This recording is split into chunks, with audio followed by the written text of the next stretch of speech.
Hello everyone. Today's card making video is for my MFT design team challenge for February, which was to use stencils.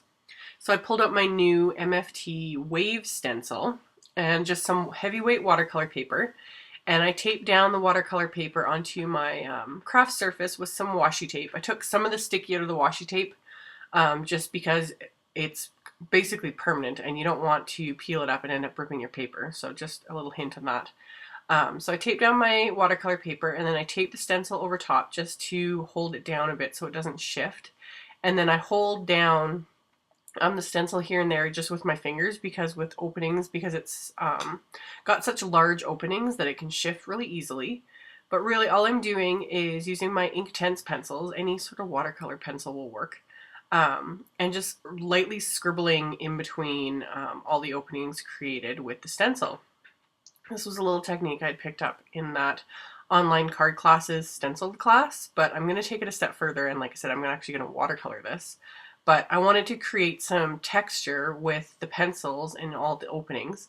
So I'm using about 3 or 4 different colors of the Inktense pencils, just a couple different shades of blue and then a couple different shades of kind of aqua. And yeah, just scribbling it on, not being super fancy with the coloring because I'm going to watercolor over that. So I just made sure that I was kind of happy with that. And then I'm just using my wide, this is the Tim Holtz watercolor brush. And you could do one of two things. You could do it like I did, or you could work a little bit drier if you don't want the water to seep underneath the stencil.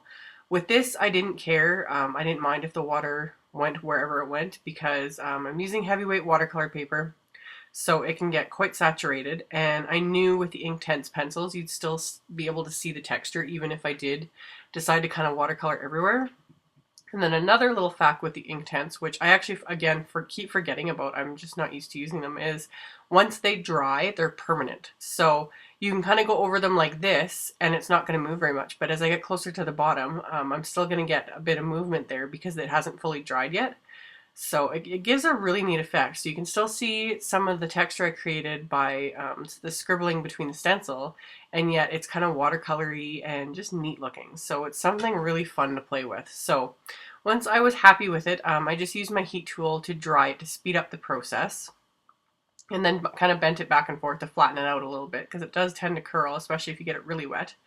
And then I want to add a few splatters, so I used my MFT blue raspberry ink and just pressed it onto an acrylic block, added a bit of water, picked it up with a water brush, like just a regular watercolor brush, and then flicked that over the cardstock, and then wiped up the whole mess, because of course it gets everywhere. But wiped that up so I don't end up picking up color all over everything. And then just sponged the edges with that same blue raspberry ink, just to soften everything. And then I had some gold foil paper in my stash, so I die cut the anchor with the Let's Get Nautical Dynamics, and then I die cut a little piece of blue raspberry cardstock with one of the fishtail flags dynamics, and I'm inking up a stamp from the Go Overboard stamp set.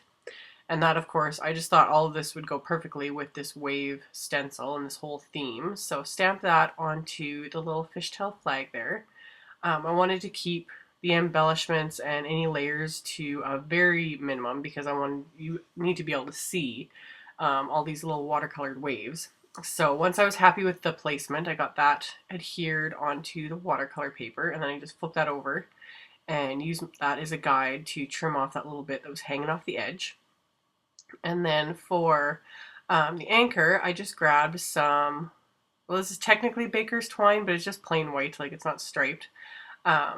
So yeah, embroidery thread, anything would work. And threaded that through the anchor, and I'm going to adhere the anchor into place. And then I fiddled with it for a bit, trying to figure out how I wanted that to go. Yeah, that's the joys of editing videos, is I could cut all that out of me just messing around with it, but kind of figured I wanted it off to the side there. So once I was happy with that, I trimmed off the extra ends and then taped it down really well on the back.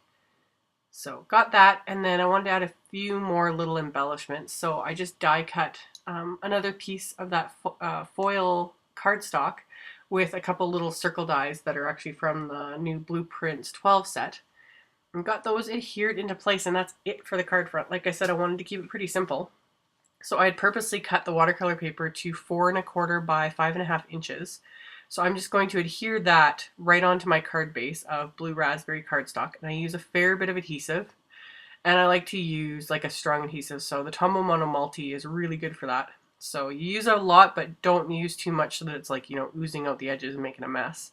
But yeah, I got that adhered so it stays really good and flat. And then for the inside of the card, I just grabbed the row of Anchor stamp from the Go Overboard set and inked it up with my Delicata gold ink. And I'm just going to stamp that on the inside, and that's all there was to it. So I kept this one pretty simple. Like I said, I wanted the focus to be on the watercoloring. So as always, there will be a link below to my blog post with links to all the supplies used. Thank you guys so much for watching, and I will see you all in the next video. Bye!